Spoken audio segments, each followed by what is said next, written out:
രാജ്യത്ത് 3 നിയമസഭാ മണ്ഡലങ്ങളിലേക്ക് നടന്ന ഉപതെരഞ്ഞെടുപ്പുകളുടെ ഫലം ഇന്നലെ വന്നു. വളരെ പ്രധാനപ്പെട്ട ഫലമൊന്നുമല്ല, നേരിട്ട് അത് ഏതെങ്കിലും തരത്തിൽ സംസ്ഥാന ഭരണത്തെ ബാധിക്കുന്നുമില്ല. ബീഹാറിലാണ് ഒന്ന് വന്നത്. അവിടെ BJP കൈവശം വെച്ചിരുന്ന 1995 മുതൽ അവർ കൈവശം വെച്ചിരുന്ന ഒരു നിയമസഭാ മണ്ഡലം ബങ്കിപ്പൂർ, പാട്ന തലസ്ഥാനമായ പാട്നയോട് ചേർന്നിട്ടുള്ള ബങ്കിപ്പൂർ നിയമസഭാ മണ്ഡലം, അവിടെ പ്രശാന്ത് കിഷോറിൻ്റെ പാർട്ടിയായ ജൻസുരാജ് പാർട്ടി, പ്രശാന്ത് കിഷോർ തന്നെയാണ് അവിടെ മത്സരിച്ചത്, അദ്ദേഹം വിജയിച്ചു. 95-ന് ശേഷം ആദ്യമായി BJP അവിടെ പരാജയപ്പെടുന്നു.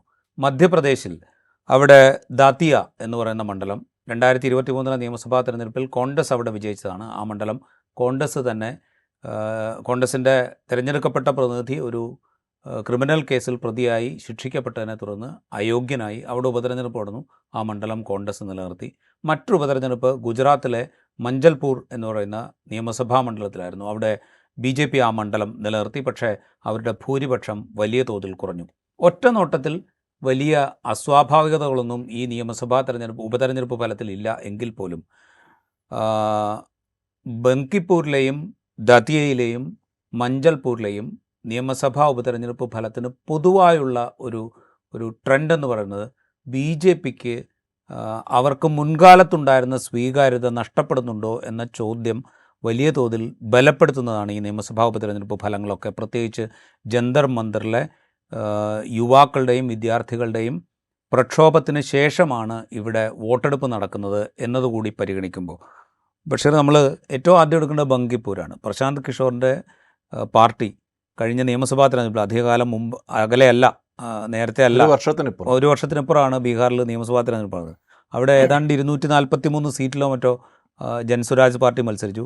ഒറ്റ സീറ്റിൽ പോലും അവർക്ക് കെട്ടിവെച്ച കാശ് കിട്ടിയില്ല. എന്നിട്ടാണ് ബങ്കിപ്പൂരിലെ നിയമസഭാ ഉപതെരഞ്ഞെടുപ്പിൽ പ്രശാന്ത് കിഷോർ താൻ നേരിട്ട് മത്സരിക്കുകയാണ് എന്ന് പ്രഖ്യാപിച്ച് മത്സരിക്കാനിറങ്ങുന്നത്. അവിടെ 20,000-ലേറെ വോട്ടിന്, 20,000-ന് വോട്ടിൻ്റെ 19,300 വോട്ട്, അതെ, 100 വോട്ടിൻ്റെ ഭൂരിപക്ഷത്തിന് പ്രശാന്ത് കിഷോർ ജയിച്ചു വരുന്നു. ബങ്കിപ്പൂരുടെ ചരിത്രം ഞാൻ നേരത്തെ പറഞ്ഞ പോലെ 95-ന് ശേഷം BJP മാത്രം ജയിച്ച മണ്ഡലം. ഇപ്പോൾ BJPയുടെ ദേശീയ പ്രസിഡൻ്റായിരിക്കുന്ന നിതിൻ നബീൻ, അദ്ദേഹം ആണ് അവിടെ കഴിഞ്ഞ 5 ടേമിൽ MLA ആയിരുന്നത്. അദ്ദേഹം ദേശീയ അധ്യക്ഷനായി തിരഞ്ഞെടുക്കപ്പെടുകയും തുടർന്ന് രാജ്യസഭാംഗമാവുകയും ചെയ്തപ്പോൾ ആ സ്ഥാനം, MLA സ്ഥാനം രാജിവെക്കുന്നു. അതിനുശേഷം നടന്ന ഉപതെരഞ്ഞെടുപ്പ് അവിടെ BJP വലിയ പരാജയം ഏറ്റുവാങ്ങുന്നു. ദേശീയ മാധ്യമങ്ങളിൽ ചിലതെങ്കിലും ഈ തെരഞ്ഞെടുപ്പ് തോൽവിയെ ഒരു ഗെയിം ചേഞ്ചറായിട്ട് വിശേഷിപ്പിക്കുന്നുണ്ട്. അല്ലെങ്കിൽ രാജ്യത്തിൻ്റെ മൊത്തത്തിലുണ്ടായിരുന്ന ഒരു രാഷ്ട്രീയ അന്തരീക്ഷത്തിൽ വരുന്ന മാറ്റത്തിൻ്റെ സൂചകമാണ് ബങ്കിപ്പൂർ തെരഞ്ഞെടുപ്പ് ഫലം എന്ന് വിശേഷിപ്പിക്കുന്നുണ്ട്. ഒരു നിയമസഭാ മണ്ഡലത്തിൽ ഉപതെരഞ്ഞെടുപ്പ് ഫലമാണ്. അതിനെ ഈ വിധത്തിലൊരു എന്താ പറയുക, ദിശാമാറ്റത്തിൻ്റെ സൂചികയൊക്കെ ആയിട്ട് നമുക്ക് കാണാൻ പറ്റും. അങ്ങനെ കാണാൻ കഴിയില്ല. രാജീവ് നേരത്തെ പറഞ്ഞതുപോലെ ദേശീയ രാഷ്ട്രീയത്തിലോ അതല്ലെങ്കിൽ അതത് സംസ്ഥാനങ്ങളിലോ ഏതെങ്കിലും തരത്തിൽ ഇമ്മീഡിയറ്റായ യാതൊരു രാഷ്ട്രീയ മാറ്റവും അതുണ്ടാക്കുന്നില്ല. 1. 2, വളരെ പ്രാദേശികമായ പ്രശ്നങ്ങളുടെ പുറത്ത് തന്നെയാണ് പ്രധാനമായും ഇലക്ഷൻ നേരിട്ടത് എന്നതും അവിടെ നിൽക്കുന്നു. എങ്കിൽ പോലും പൊതുവായി 3 മണ്ഡലങ്ങളിലുമുള്ള റിസൾട്ട് BJPക്കെതിരാണ്. ഗുജറാത്തിൽ അവരുടെ ഭൂരിപക്ഷം കുറഞ്ഞു, അല്ലെങ്കിൽ അവിടുത്തെ മൊത്തത്തിലുള്ള വോട്ട് കുറഞ്ഞു. മധ്യപ്രദേശിലെ കോൺഗ്രസ് തന്നെ നിലനിർത്തി. പക്ഷേ ബീഹാറിലെ പാറ്റ്നയിലെ നഗരമണ്ഡലമായ ബങ്കിപ്പൂരിലേത് വേറൊരു തരത്തിലാണ് അനലൈസ് ചെയ്യപ്പെടുന്നത്. ബങ്കിപ്പൂർ മണ്ഡലം വന്നത് 2008-ലാണ്. രാജീവ് പറഞ്ഞ 2005 മുതൽ 95 മുതൽ ഇങ്ങോട്ട്, ഒരുപക്ഷേ ഈ രാമജന്മഭൂമി പ്രശ്നം കഴിഞ്ഞ അതിനുശേഷം ഇങ്ങോട്ട് നടന്ന എല്ലാ തെരഞ്ഞെടുപ്പിലും BJP വിജയിച്ച മണ്ഡലമാണ്. നേരത്തെ ഈ മണ്ഡലത്തിൻ്റെ പേര് പാറ്റ്ന വെസ്റ്റ് എന്നായിരുന്നു. ഈ നിതിൻ നബിൻ്റെ അച്ഛൻ നബിൻ പ്രസാദ് കിഷോർ യാദവ് സിൻഹ, അദ്ദേഹമാണ് അവിടെ ഇതിനു മുമ്പ് വിജയിച്ചത്. ആദ്യം അച്ഛൻ വിജയിക്കുന്നു, അതിനുശേഷം 5 തവണ മകൻ നബിൻ വിജയിക്കുന്നു. അതും വലിയ ഭൂരിപക്ഷത്തിനാണ്. ഏതാണ്ട് ഒരു തവണ 60,000 വോട്ടിൻ്റെ വ്യത്യാസത്തിൽ വിജയിച്ചിട്ടുണ്ട്. 60% മേലെ വോട്ട് അവിടെ BJP നേടുന്ന സാഹചര്യമുണ്ടായിരുന്നു. ഇക്കഴിഞ്ഞ തെരഞ്ഞെടുപ്പിലും വലിയ തോതിൽ 50,000 വോട്ടിൻ്റെ വ്യത്യാസത്തിലാണ് അദ്ദേഹം വിജയിച്ചത്. ഇക്കഴിഞ്ഞ തവണ വിജയിച്ച വോട്ടും ഇത്തവണ കിട്ടിയ വോട്ടും, അന്ന് കിട്ടിയ, ഒരു വർഷം മുമ്പ് കിട്ടിയ വോട്ടും ഇത്തവണ കിട്ടിയ വോട്ടും തമ്മിലുള്ള വ്യത്യാസം 71,000 വോട്ടാണ്. ഇത് വെച്ചാണ് ദേശീയ അതായത് ബി മാധ്യമങ്ങളും ജെ പിക്ക് കഴിഞ്ഞ തവണ കിട്ടിയതിനേക്കാൾ 71,000 വോട്ട് കുറവാണ് ഇത്തവണ ഒരു ബങ്കിപ്പൂരിൽ വർഷത്തിന് കിട്ടിയത്. ശേഷം നടന്ന ഈ തെരഞ്ഞെടുപ്പിൽ കിട്ടുന്നത് എന്നത്. ഇത് വെച്ചാണ് ദേശീയ മാധ്യമങ്ങളും ദേശീയ നിരീക്ഷകരും ഇതൊരു ഗെയിം ചേഞ്ചർ ആകാനുള്ള അല്ലെങ്കിൽ ഒരു പുതിയ ദിശാസൂചികയാകാനുള്ള സാധ്യതയുണ്ട് എന്ന് പറയുന്നത്. ബീഹാർ രാഷ്ട്രീയത്തിൽ ഇത് ഒരു രീതിയിലും ദേശീയ രാഷ്ട്രീയത്തിൽ മറ്റൊരു രീതിയിലുമാണ്. വളരെ അതിൻ്റെ തെരഞ്ഞെടുപ്പിൻ്റെ പ്രചാരണഘട്ടത്തിൽ എന്തായിരുന്നു പ്രധാന മുദ്രാവാക്യമായി ഉയർന്നു വന്നത് എന്ന് റിസൾട്ടിന് ശേഷം നമ്മൾ അനലൈസ് ചെയ്യുമ്പോൾ ജന്തർ മന്ദറിൽ നിന്ന് അധികം ദൂരെയല്ലാതെ ഒരു തെരഞ്ഞെടുപ്പ് നടന്ന പോലെയാണ് തോന്നുക. ജന്തർ മന്ദറിൽ ഈ വിദ്യാർത്ഥികളുടെ പ്രക്ഷോഭം നടക്കുമ്പോൾ അതിന് പാരലായി രാജ്യത്ത് ഏറ്റവും വലിയ തോതിലുള്ള പ്രക്ഷോഭം നടന്നത് പാറ്റ്നയിലായിരുന്നു. ആ പാറ്റ്നയിൽ നഗരമണ്ഡലത്തിലാണ് ഇത് സംഭവിച്ചിരിക്കുന്നത്.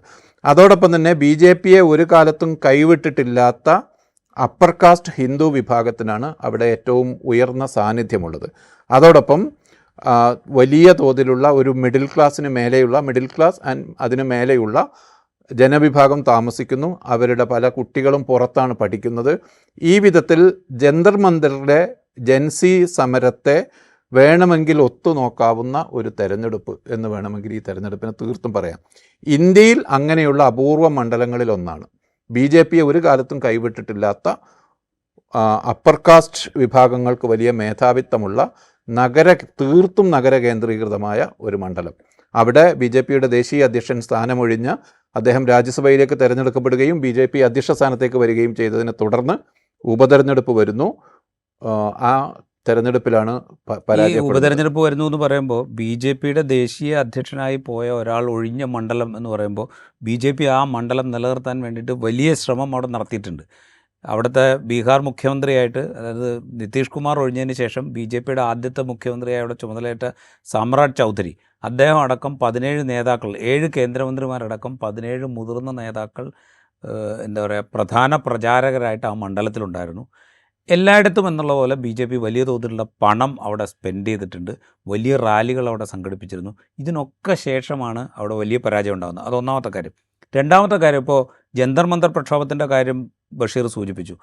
പ്രശാന്ത് കിഷോറിൻ്റെ പ്രധാനപ്പെട്ട പ്രചാരണ മുദ്രാവാക്യങ്ങളിൽ ഒന്ന് അവിടുത്തെ ജനങ്ങളോട് അദ്ദേഹം പറഞ്ഞത്, ഇത് നിങ്ങളുടെ കുഞ്ഞുങ്ങൾക്ക് വേണ്ടിയാണ് ഈ തെരഞ്ഞെടുപ്പിൽ ഞാൻ ജയിക്കേണ്ടത് എന്നുള്ള, അല്ലെങ്കിൽ നിങ്ങളുടെ കുട്ടികൾക്ക് വേണ്ടിയിട്ടാണ് ഞാൻ ഈ തെരഞ്ഞെടുപ്പിൽ ജയിക്കേണ്ടത് എന്നുള്ള മുദ്രാവാക്യമാണ് അദ്ദേഹം അവിടെ പറഞ്ഞത്. ഈ ജന്തർ മന്ദറിന് പാരലായിട്ട് ആ മുദ്രാവാക്യം ഒരു പക്ഷേ അവിടെ വർക്കൗട്ട് ചെയ്തിട്ടുണ്ടാവും. കാരണം ഡൽഹി കഴിഞ്ഞാൽ ഏറ്റവും വലിയ പ്രക്ഷോഭം കുട്ടികളുടെയും യുവാക്കളുടെയും നടന്നത് പാറ്റ്നയിലാണ് എന്ന് അവിടെ റിക്രൂട്ട്മെന്റ് പ്രശ്നവും ഉണ്ടായിരുന്നു. അതെ, അവിടെ റിക്രൂട്ട്മെന്റ് പ്രശ്നം ഉണ്ടായിരുന്നു. അത് മാത്രമല്ല, ഈ കഴിഞ്ഞ നരേന്ദ്രമോദി സർക്കാരിൻ്റെ കാലത്ത് 2024 അധികാരത്തിൽ വന്ന സർക്കാരിൻ്റെ കാലത്തല്ല, അതിന് മുമ്പ് കാലത്ത് അഗ്നിപഥ് സ്കീം രാജ്യത്ത് നടപ്പാക്കിയപ്പോൾ രാജ്യത്തെ ഏറ്റവും വലിയ പ്രക്ഷോഭം നടന്ന സംസ്ഥാനങ്ങളിൽ ഒന്ന് ബീഹാറായിരുന്നു. അതായത് ചെറുപ്പക്കാരുടെ വലിയ തോതിലുള്ള രോഷം അവിടെ നിലനിൽക്കുന്നുണ്ടായിരുന്നു. തൊഴിലില്ലായ്മ അവിടെ വലിയൊരു പ്രശ്നമായി നിലനിൽക്കുന്നുണ്ടായിരുന്നു. അതുപോലെ വിദ്യാഭ്യാസ മേഖലയിൽ ഉയർന്നു വന്ന പ്രശ്നങ്ങളൊക്കെ അവിടുത്തെ ചെറുപ്പക്കാരെ വലിയ തോതിൽ ബാധിച്ചിട്ടുണ്ട്. ഇത് ഒരു പക്ഷേ ഇപ്പോൾ അത് കുടുംബങ്ങളിലേക്ക് കൂടെ പടരുന്നു എന്നുള്ളതിൻ്റെ പ്രതിഫലനമായിട്ട് ബങ്കിപ്പൂരിലെ തെരഞ്ഞെടുപ്പ് ഫലത്തെ നമുക്ക് വിലയിരുത്താൻ പറ്റും. മുൻകാലത്ത് അത് യുവാക്കളുടെ മാത്രം പ്രശ്നമായിരുന്നു. മുതിർന്ന തലമുറ ഒരു പക്ഷേ ബി ജെ പിയുമായി അസോസിയേറ്റ് ചെയ്തവരോ അല്ലെങ്കിൽ ബി ജെ പി അനുഭാവികളായിരുന്ന ആളുകൾ പരമ്പരാഗതമായി ബി ജെ പിക്ക് വോട്ട് ചെയ്ത് തുടർന്നിട്ടുണ്ടാവാം. പക്ഷേ ഇപ്പോൾ അതിലൊരു മാറ്റം വരുന്നു എന്നുള്ളതിൻ്റെ തെളിവായിട്ട് വേണമെങ്കിൽ ബങ്കിപ്പൂർ നമുക്ക് കാണാൻ പറ്റും. വേറൊന്ന് എനിക്ക് തോന്നുന്നത്, നമ്മൾ ഈ ജന്തർ മന്ദർ പ്രക്ഷോഭത്തിൻ്റെ തുടർച്ചയിൽ സംസാരിച്ച പോലെ ഈ മോദി ബ്രാൻഡായിരുന്നു ഈ 2014 ശേഷമുള്ള ഏതാണ്ട് എല്ലാ തെരഞ്ഞെടുപ്പുകളിലും ബി ജെ പി ഉപയോഗിച്ചത്. പ്രാദേശിക തെരഞ്ഞെടുപ്പ്, അതെ, ലോക്സഭയിലേക്ക്. കേരളത്തിലെ നിയമസഭാ തെരഞ്ഞെടുപ്പിൽ പോലും മോദി ബ്രാൻഡായിരുന്നു. നിയമസഭാ തെരഞ്ഞെടുപ്പ് പോട്ടെ, കേരളത്തിലെ പഞ്ചായത്ത് തെരഞ്ഞെടുപ്പിൽ വരെ മോദി ബ്രാൻഡ് വെച്ചിട്ടാണ് ബി ജെ പി പ്രചരണം നടത്തിക്കൊണ്ടിരുന്നത്. അപ്പോൾ ആ ബ്രാൻഡിന് 2024 ലോക്സഭാ തെരഞ്ഞെടുപ്പിൽ തന്നെ വലിയ ഇടിവുണ്ടായിട്ടുണ്ട്. കാരണം ബി ജെ പിയുടെ കേവല ഭൂരിപക്ഷം നഷ്ടപ്പെട്ടു.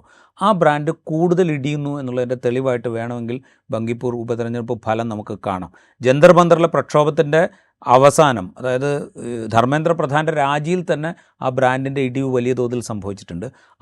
അതിൻ്റെ ഒരു തുടർച്ച ബങ്കിപ്പൂരിൽ വലിയ തോതിൽ ഉണ്ടാവുന്നു എന്ന് വേണമെങ്കിൽ നമുക്ക് കാണാം. അപ്പോൾ ബ്ലൂംബെർഗിൻ്റെയൊക്കെ ചില പഠനങ്ങളിൽ പറയുന്നത് ഈ മോദി ബ്രാൻഡാണ് ബി ജെ പിക്ക് കിട്ടുന്ന വോട്ടിൻ്റെ ഒരു 40% എന്ന് പറയുന്നുണ്ട്. അപ്പോൾ നമ്മുടെ ചുറ്റുവട്ടത്ത് തന്നെ സംസാരിച്ചാൽ തന്നെ നമുക്കത് മനസ്സിലാവും പലപ്പോഴും. കാരണം ബി ജെ പി അല്ല, പക്ഷേ മോദി ഭക്തായിട്ടുള്ള ഒരു വോട്ടർ ഒരു സമൂഹം ക്രിയേറ്റ് ചെയ്യപ്പെട്ടിട്ടുണ്ട്. നമ്മളുടെ ചുറ്റുവട്ടങ്ങളിൽ തന്നെ അതുണ്ട്. അവർ ബി ജെ പി അല്ല, അവർക്ക് സംഘപരിവാർ പൊളിറ്റിക്സിനോടൊക്കെ വിയോജിപ്പുണ്ട്, പക്ഷേ ഒരു മോദി ഭക്തിയുണ്ട്. ഇത് ഒരു വോട്ടർ കമ്മ്യൂണിറ്റി ആയിട്ട് അവിടെ ഡെവലപ്പ് ചെയ്ത് വന്നിട്ടുണ്ട്. അത് അവരുടെ കണക്കനുസരിച്ച് അത് ഏറ്റവും കൂടുതലുള്ള മണ്ഡലങ്ങളിൽ പെട്ടതാണ് ഈ ബങ്കിപ്പൂർ മണ്ഡലം. ഒരു നഗര കേന്ദ്രീകൃതമാണ്, അപ്പർ മിഡിൽ ക്ലാസ് കൂടുതൽ മെജോറിറ്റിയുള്ള സ്ഥലമാണ്. ഇതോടൊപ്പം തന്നെ പ്രശാന്ത് കിഷോർ കഴിഞ്ഞ നിയമസഭാ തെരഞ്ഞെടുപ്പിൽ ദയനീയമായി പരാജയപ്പെട്ടു. 20 സീറ്റോ 20% സീറ്റ്, 20%-ന് മേലെ വോട്ടും 20 സീറ്റും അദ്ദേഹം പിടിക്കും എന്നൊക്കെ പ്രവചനങ്ങളുണ്ടായിരുന്നു. പക്ഷേ ദയനീയമായി പരാജയപ്പെട്ടു. കെട്ടിവെച്ച കാശ് മിക്കവാറും മണ്ഡലങ്ങളിൽ നഷ്ടപ്പെട്ടു. പക്ഷേ ഈ തെരഞ്ഞെടുപ്പിലേക്ക് എൻ്റർ ചെയ്തപ്പോൾ സ്വന്തം നിലയിൽ സ്ഥാനാർത്ഥിയായി ആദ്യമായി തെരഞ്ഞെടുപ്പിൽ മത്സരിച്ചുകൊണ്ട് പ്രശാന്ത് കിഷോർ തന്നെ എൻ്റർ ചെയ്ത ഘട്ടത്തിൽ അദ്ദേഹം വളരെ ഓപ്പണായൊരു വെല്ലുവിളിയാണ് നടത്തിയത്. അതായത് നിതീഷ് കുമാറിനെ മാറ്റി സാമ്രാട്ട് ചൗധരി അല്ലേ അദ്ദേഹത്തെ മുഖ്യമന്ത്രിയായി കൊണ്ടുവരുമ്പോൾ ആ ചോയ്സ് തെറ്റായിരുന്നു. ഞാനിവിടെ പരാജയപ്പെടുകയാണെങ്കിൽ നിങ്ങളുടെ മുഖ്യമന്ത്രിയായി നിങ്ങൾ നോമിനേറ്റ് ചെയ്ത ആളും നിങ്ങളുടെ ഭരണ സംവിധാനവും നിങ്ങളുടെ പോളിസിയും നയങ്ങളും മാറ്റേണ്ടതുണ്ട് എന്ന് നിങ്ങൾ അംഗീകരിക്കണം. ഞാൻ തോൽക്കുകയാണെങ്കിൽ നിങ്ങളുടെ മുഖ്യമന്ത്രി സ്ഥാനാർത്ഥിയും അതോടൊപ്പം നിങ്ങളുടെ നയങ്ങളും ശരിയാണ് എന്ന് ജനം കണക്കാക്കുന്നതായി ഞാൻ കാണും. ഇതാണ് അദ്ദേഹത്തിൻ്റെ ഓപ്പണിംഗ് സ്റ്റേറ്റ്മെൻ്റ് ആയത്. അതായത് സ്ട്രൈറ്റായിട്ടൊരു വെല്ലുവിളിയാണ്. നിങ്ങളുടെ നയത്തിനും നിങ്ങളുടെ രാഷ്ട്രീയത്തിനും നിങ്ങളുടെ മുഖ്യമന്ത്രിക്കുമെതിരെയാണ് ഞാൻ മത്സരിക്കുന്നത്. ഈ ജനവിധിയെ നിങ്ങൾ ബീഹാറിൻ്റെ റഫറൻഡമായി കാണണം എന്ന് പറഞ്ഞുകൊണ്ടാണ്. അത്തരമൊരു മത്സരത്തിലാണ് അദ്ദേഹം കയറി വിജയിച്ചു വരുന്നത്. നേരത്തെ 4.92% വോട്ട് കിട്ടിയിരുന്ന സ്ഥാനത്താണ് 49.23 വോട്ടിലേക്ക്, അതായത് 44% വോട്ടിൻ്റെ വ്യത്യാസമാണ് ഒറ്റ പാർട്ടിക്ക് ഒരു പാർട്ടിക്കുണ്ടായത്. അതേസമയം ബി ജെ പിയുടെ കാര്യത്തിൽ 62.66 വോട്ട് 6% വോട്ട് കഴിഞ്ഞ തവണ കിട്ടിയപ്പോൾ ഇത്തവണ 34.40%, 28% വോട്ടിൻ്റെ ഇടിവാണ് ബി ജെ പിക്ക് കഴിഞ്ഞ ഇലക്ഷനിൽ നിന്ന് ഈ ഇലക്ഷനിലേക്കുണ്ടായത്. ഇവിടെ നമ്മൾ ശ്രദ്ധിക്കേണ്ട ഒരു കാര്യം, പ്രശാന്ത് കിഷോറിൻ്റെ ഈ വിജയത്തിൽ കോൺട്രിബ്യൂട്ടറി ഫാക്ടറായിട്ട് RJDയുടെ അവിടുത്തെ തകർച്ചയും ഒരു കാരണമായിട്ടുണ്ട് എന്ന് കാണണം. RJDക്ക് കഴിഞ്ഞ തവണ കിട്ടിയത് 29.55%, ഇത്തവണ വെറും 10.95% വോട്ട്, അതായത് 18% വോട്ട് പിടിച്ചിരിക്കുന്നത് RJDയിൽ നിന്നാണ് എന്ന് കാണാം. ഇങ്ങനെ നോക്കുമ്പോൾ എല്ലാ ഫാക്ടേഴ്സും പ്രശാന്ത് കിഷോറിന് അനുകൂലമായി വന്നു. അവിടെ വേറൊരു നിരീക്ഷണം കൂടെ വരുന്നുണ്ട്. അതായത് BJP ഇപ്പോൾ കേന്ദ്രത്തിൽ അധികാരത്തിലിരിക്കുമ്പോൾ പോലും അവർക്ക് മൊത്തത്തിൽ കിട്ടുന്ന വോട്ട് ഷെയർ എന്ന് പറയുന്നത് ഏതാണ്ട് 37-38% വോട്ട് ഷെയറാണ്. അതായത് രാജ്യത്തെ വോട്ട് ചെയ്യാൻ യോഗ്യരായ ജനസംഖ്യയിലെ വലിയ ഭൂരിപക്ഷവും BJPക്ക് എതിരായിട്ട് വോട്ട് ചെയ്യുന്നത്. ഇത് സ്കാറ്റർ ചെയ്ത് പോകുന്നതുകൊണ്ടാണ് BJP അധികാരത്തിൽ പല ഘട്ടങ്ങളിലും തുടരുന്നത്, അത് പല സംസ്ഥാനങ്ങളിലും തുടരുന്നത് അങ്ങനെ തന്നെയാണ്. ഓപ്പോസിഷനെ ഭിന്നിപ്പിക്കുക എന്നുള്ളത് അവരുടെ ഒരു വലിയ സ്ട്രാറ്റജിയാണ് BJPയുടെ. അത് നമ്മൾ ഇപ്പം പാർലമെൻറ്റിൽ പല നിയമങ്ങളും പാസ്സാക്കിയെടുക്കുന്നതിൽ പോലും അവരത് കാണിക്കുന്ന കാഴ്ച നമ്മൾ കാണുന്നുണ്ട്. പല ടൂൾ ഉപയോഗിച്ചുകൊണ്ട് പ്രതിപക്ഷത്തെ ഭിന്നിപ്പിച്ചുകൊണ്ട് സംസ്ഥാന ഭരണം പിടിക്കുന്നത്, ഭൂരിപക്ഷം ഉറപ്പാക്കുന്നത്, ഇതൊക്കെ നമ്മൾ കാണുന്നുണ്ട്. ഇവിടെ വോട്ടർമാരുടെ ഒരു ആറ്റിറ്റ്യൂഡൽ ചേഞ്ച് ബങ്കിപ്പൂരിലുണ്ട് എന്നൊരു നിരീക്ഷണമുണ്ട്. അതായത് ആരാണോ BJPക്കെതിരെ ജയിക്കാൻ സാധ്യതയുള്ളത് അവരിലേക്ക് RJDയുടെ കാര്യത്തിൽ അതാണ്. RJDയെ BJPക്കെതിരെയുള്ള പ്രധാനപ്പെട്ട എതിരാളിയായി ബങ്കിപ്പൂരിലെ BJP വിരുദ്ധ വോട്ടർമാർ കാണാതായി എന്നതാണ്. BJP വിരുദ്ധ വോട്ട് എന്ന് പറയുന്ന എല്ലാ കാറ്റഗറിയിലും, അത് യാദവ് വോട്ടിലും അതോടൊപ്പം തന്നെ മുസ്ലിം വോട്ടിലും അത് പ്രതിഫലിച്ചു എന്നാണ് ചില നിരീക്ഷകർ പറയുന്നത്. മുസ്ലിം വോട്ട് ബാങ്കിനും അതോടൊപ്പം OBC വോട്ട് ബാങ്കിനും BJPക്കെതിരായ പ്രധാന കണ്ടൻഡറായി RJDയെ കാണുന്നതിന് പകരം അവർ ഈ ഒരു മണ്ഡലത്തിൽ പ്രശാന്ത് കിഷോറിനെ കണ്ടു. ഇത് ഗുജറാത്ത് തെരഞ്ഞെടുപ്പിൽ ഗുജറാത്തിൻ്റെ ഭാവി രാഷ്ട്രീയത്തിലേക്കുള്ള സൂചനയാണെങ്കിൽ, ബീഹാറിൻ്റെ ഭാവി രാഷ്ട്രീയത്തിലേക്കുള്ള സൂചനയാണെങ്കിൽ അവിടെ BJPയുടെ പ്രധാന എതിരാളിയായി ഒരു പക്ഷേ RJDക്ക് പകരം പ്രശാന്ത് കിഷോറിൻ്റെ പാർട്ടി എമേർജ് ചെയ്ത് വരാനുള്ള സാധ്യതയുണ്ട് എന്നാണ് വിലയിരുത്തപ്പെടുന്നത്. ഒറ്റ മണ്ഡലത്തെ മാത്രം മുൻനിർത്തി നമുക്കത് പറയാനേ പറ്റില്ല.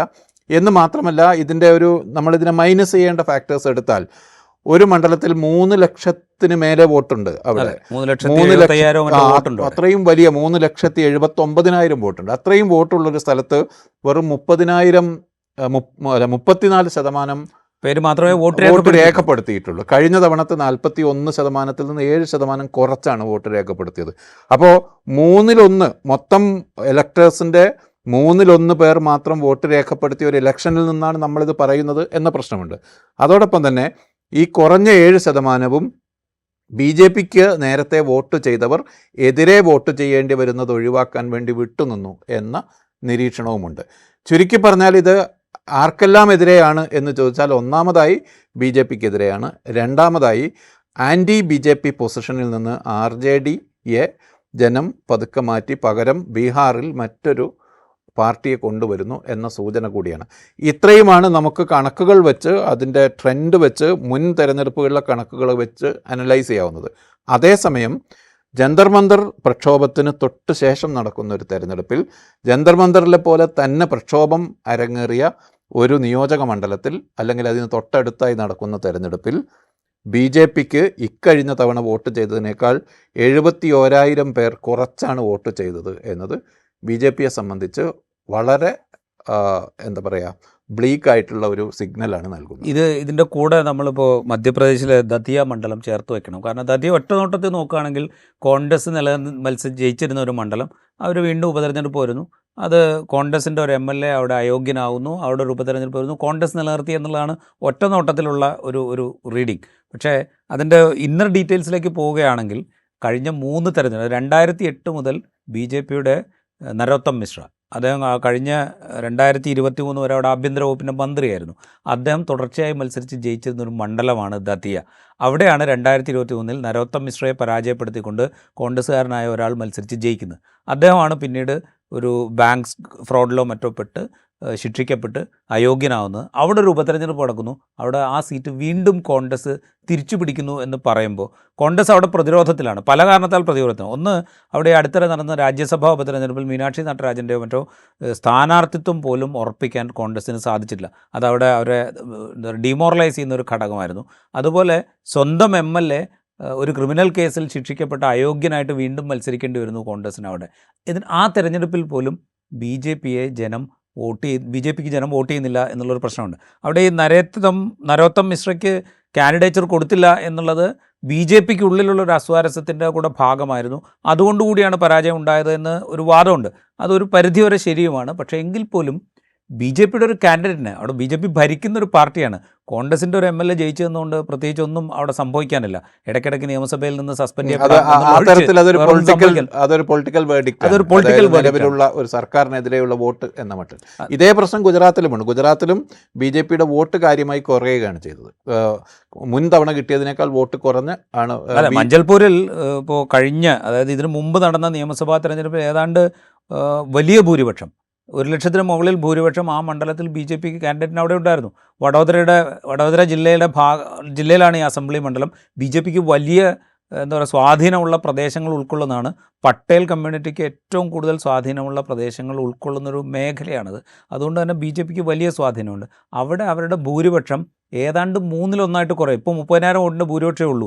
കഴിഞ്ഞ തെരഞ്ഞെടുപ്പ് ഏതാണ്ട് 1,00,000 വോട്ടിൻ്റെ ഭൂരിപക്ഷം അവിടെ ഉണ്ടായിരുന്നു. അത് 1/3 കുറയുന്നു എന്ന് പറഞ്ഞാൽ ഗുജറാത്തിലും ഈ ആൻറ്റി ഇൻകംബൻസി അല്ലെങ്കിൽ ഈ മോദി ബ്രാൻഡിങ് അല്ലെങ്കിൽ വികസനം എന്നൊക്കെ പറഞ്ഞ് BJP കെട്ടിപ്പൊക്കുന്ന ഈ പ്രചാരണ കോലാഹലം ഉണ്ടല്ലോ, അതിനോട് ജനത്തിനൊരു വിമുഖത തോന്നി തുടങ്ങിയിരിക്കുന്നു എന്നുള്ളതിൻ്റെ ഒരു സൂചനയായിട്ട് ഈ ഗുജറാത്തിൽ നമ്മൾ തുടക്കത്തിൽ പറഞ്ഞ പോലെ ഒരു മണ്ഡലത്തിലെ ഒരു തെരഞ്ഞെടുപ്പെടുത്ത് പ്രാദേശികമായ അതിൻ്റെ ഫാക്ടേഴ്സിനെ മുഴുവൻ അവഗണിച്ച് ഇതെല്ലാം ദേശീയ രാഷ്ട്രീയത്തിലേക്കോ അല്ലെങ്കിൽ ആ സംസ്ഥാനത്തിൻ്റെ പൊതു രാഷ്ട്രീയത്തിലേക്കോ ഉള്ള സൂചനയാണ് എന്ന് പറയുന്നതിൽ കാര്യമില്ലായിരിക്കാം.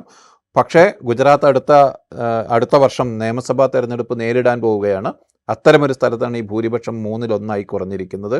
കണക്കുകൾ വെച്ച് മുൻ തെരഞ്ഞെടുപ്പുകളിലെ വസ്തുതകൾ വെച്ച് നോക്കുമ്പോൾ ഈ 3ഇടത്തും ഒരു BJP വിരുദ്ധമായ ജനവിധിയുടെ ലക്ഷണമുണ്ട് എന്ന കാര്യത്തിൽ BJP വിരുദ്ധമായ ജനവിധിയുടെ ലക്ഷണമുണ്ട് എന്നുള്ളതിനേക്കാൾ എനിക്ക് തോന്നുന്ന വേറൊരു ഘടകം എന്ന് പറയുന്നത് ഈ ഓപ്പോസിഷൻ ഫോഴ്സസിൻ്റെ ഒരു മൊറയിൽ അത് കുറെ കൂടെ മെച്ചപ്പെടുത്തുന്നതാണ് ഈ വിധി എന്നാണ് എനിക്ക് തോന്നുന്നത്. കാരണം വെച്ച് കഴിഞ്ഞാൽ ഈ മണ്ഡലങ്ങളൊന്നും ജയിക്കാൻ ഇനി സാധ്യമല്ല എന്നുള്ളൊരു തോന്നലിൽ നിന്ന് ഉള്ളൊരു ചേഞ്ച് ഉണ്ടാവാൻ പോവുകയാണ്. ഇപ്പോൾ മധ്യപ്രദേശിലാണ് അതിനെനിക്ക് ഏറ്റവും വലിയ വിജയമായിട്ട് എനിക്ക് തോന്നുന്നത്. കാരണം വളരെ ഡിമോറലൈസ്ഡ് ആയിട്ട് നിൽക്കുന്ന, തുടർച്ചയായി നിയമസഭാ തെരഞ്ഞെടുപ്പുകളിൽ പരാജയപ്പെട്ടുകൊണ്ടിരിക്കുന്ന, വലിയ മാർജിനിൽ പരാജയപ്പെട്ടുകൊണ്ടിരിക്കുന്ന ജ്യോതിരാദിത്യ സിന്ധ്യയെ പോലെ കോൺഗ്രസിൻ്റെ ഒരു വലിയ നേതാവിനെ നഷ്ടപ്പെട്ട് അദ്ദേഹത്തിന് സ്വാധീനമുള്ള ഒരു മേഖലയിൽ നിന്നുകൊണ്ട് ഒരു മണ്ഡലം 2023 നിയമസഭാ തെരഞ്ഞെടുപ്പിൽ അവർ പിടിച്ചെടുക്കുന്നു. ആ മണ്ഡലത്തെ അവരുടെ കാൻഡിഡേറ്റ് അയോഗ്യനാക്കപ്പെട്ടതിന് ശേഷം നടന്ന ഉപതെരഞ്ഞെടുപ്പിൽ കോൺഗ്രസ് നിലനിർത്തുന്നു എന്ന് പറയുമ്പോൾ കോൺഗ്രസിനെ സംബന്ധിച്ച് മധ്യപ്രദേശിൽ വലിയ എനർജിയാണ് ഉണ്ടാക്കുക. പ്രശാന്ത് കിഷോർ ബങ്കിപ്പൂർ ജയിക്കുമ്പോൾ RJD പുറകോട്ട് പോകുന്നുണ്ടെങ്കിൽ പോലും BJPക്ക് എതിരെ മത്സരിക്കുന്ന ഒരു പാർട്ടിക്ക് ജയിക്കാനുള്ളൊരു ചാൻസ് ഉണ്ട് എന്നുള്ളൊരു തോന്നൽ അവിടെ ക്രിയേറ്റ് ചെയ്യപ്പെടുന്നുണ്ട്. അതായത് ഒരു BJP വോട്ട് ഏറ്റവും കൂടുതൽ ആർജിക്കാൻ സാധ്യതയുള്ള പാർട്ടി ഏതാണോ ആ പാർട്ടിയിലേക്ക് വോട്ട് വരാനുള്ള ചാൻസ് അവിടെ ഉണ്ട് എന്നുള്ള ഒരു ഫീൽ അവിടെ ക്രിയേറ്റ് ചെയ്യപ്പെടുന്നുണ്ട്. ആ നിലയ്ക്ക് പ്രതിപക്ഷ ഒരു ഇലക്ഷൻ സ്ട്രാറ്റജിസ്റ്റ് അല്ലെങ്കിൽ പൊളിറ്റിക്കൽ കൺസൾട്ടന്റ് എന്നതാണല്ലോ പ്രശാന്ത് കിഷോറിൻ്റെ ഒരു പ്രൊഫൈൽ. അദ്ദേഹം ആദ്യമായി ഒരു ഇലക്ട്രൽ വിക്ടറി നേടുകയാണ്, അങ്ങനെ ഒരു പൊളിറ്റിക്കൽ ക്രെഡിബിലിറ്റി നേടിയെടുക്കുകയാണ്. ഈ ജൻസി രാഷ്ട്രീയത്തിന് പാരലലായിട്ടാണ് ഇത് സംഭവിക്കുന്നത് എന്ന ഒരു പ്രത്യേകത കൂടിയുണ്ട്. അദ്ദേഹം നേരത്തെ BJPയുടെ ഇലക്ഷൻ സ്ട്രാറ്റജിയുമായൊക്കെ ബന്ധപ്പെട്ട് പ്രവർത്തിച്ചിട്ടുള്ളതാണ്. മറ്റ് രാഷ്ട്രീയ പാർട്ടികൾ ഏതെങ്കിലും തരത്തിൽ അദ്ദേഹം ഒരു BJP വിരുദ്ധമായ പൊളിറ്റിക്കൽ ഫോഴ്സ് ആണ് എന്ന് നമുക്ക് അങ്ങനെ ഒരു കൺസോളിഡേഷൻ അദ്ദേഹത്തിന് സംഭവിച്ചിട്ടുമില്ല. പ്രശാന്ത് കിഷോറിന്റെ കാര്യത്തിൽ ഒരു പൊളിറ്റിക്കൽ ഗെയിനിന് വേണ്ടി ഒരു പക്ഷേ മറുകണ്ഠ ചാടുന്ന അവസ്ഥയും സംഭവിച്ചുകൂടായില്ല. പക്ഷേ അദ്ദേഹത്തിന്റെ പ്രസക്തി കൂടി വന്നു എന്ന കാര്യത്തിൽ 2013 മുതൽ 2014 പ്രധാനമന്ത്രിയാകുന്നത് വരെ നരേന്ദ്രമോദിയുടെ എല്ലാ തരത്തിലുള്ള പൊളിറ്റിക്കൽ സ്ട്രാറ്റജിയും നിശ്ചയിക്കുകയും അത് ഗ്രൗണ്ടിൽ നടപ്പാക്കുകയും അതിന് പാകത്തിൽ ഈ സൈബർ വിങ് സെറ്റപ്പ് ചെയ്ത് കൊടുക്കുകയും ഒക്കെ ചെയ്തത് പ്രശാന്ത് കിഷോറാണ്. അതിനുശേഷമാണ് അദ്ദേഹം അവിടെ നിന്ന് ഇറങ്ങുന്നത്. അതിനുശേഷം അദ്ദേഹം നിതീഷ് കുമാറിൻ്റെ ഉപദേഷ്ടാവാകുന്നു, നിതീഷ് കുമാറിൻ്റെ പൊളിറ്റിക്കൽ സ്ട്രാറ്റജിസ്റ്റ് ആകുന്നു, കോൺഗ്രസിനോട് സഹകരിക്കുന്നു, തമിഴ്നാട്ടിൽ DMKയോട് സഹകരിച്ചു. അല്ല, ഒരു കാലത്ത് JDUവും BJPയും ഒരുമിച്ച് അധികാരം പങ്കിടുമ്പോൾ JDUവിൻ്റെ വൈസ് പ്രസിഡന്റ് സ്ഥാനത്തോ മറ്റോ പ്രശാന്ത് കിഷോർ ഉണ്ടായിരുന്നു. അതിനുശേഷം 2020 മറ്റോ ആണ് അദ്ദേഹം JDU പൊളിറ്റിക്കലി പറഞ്ഞാൽ അദ്ദേഹം ഈ പൗരത്വ ബില്ലുമായി ബന്ധപ്പെട്ട ഒരു പ്രശ്നം ഉയർന്നു വന്ന ഘട്ടത്തിലാണ് ഒരു പൊളിറ്റിക്കലായ വിയോജിപ്പ് രേഖപ്പെടുത്തിയിട്ടുള്ളത്. അതൊക്കെ വെച്ച് മാത്രമേ അദ്ദേഹത്തിൻ്റെ പൊളിറ്റിക്കൽ ലീനിങ് എങ്ങോട്ടാണ് എന്ന് നമുക്ക് പറയാൻ പറ്റൂ.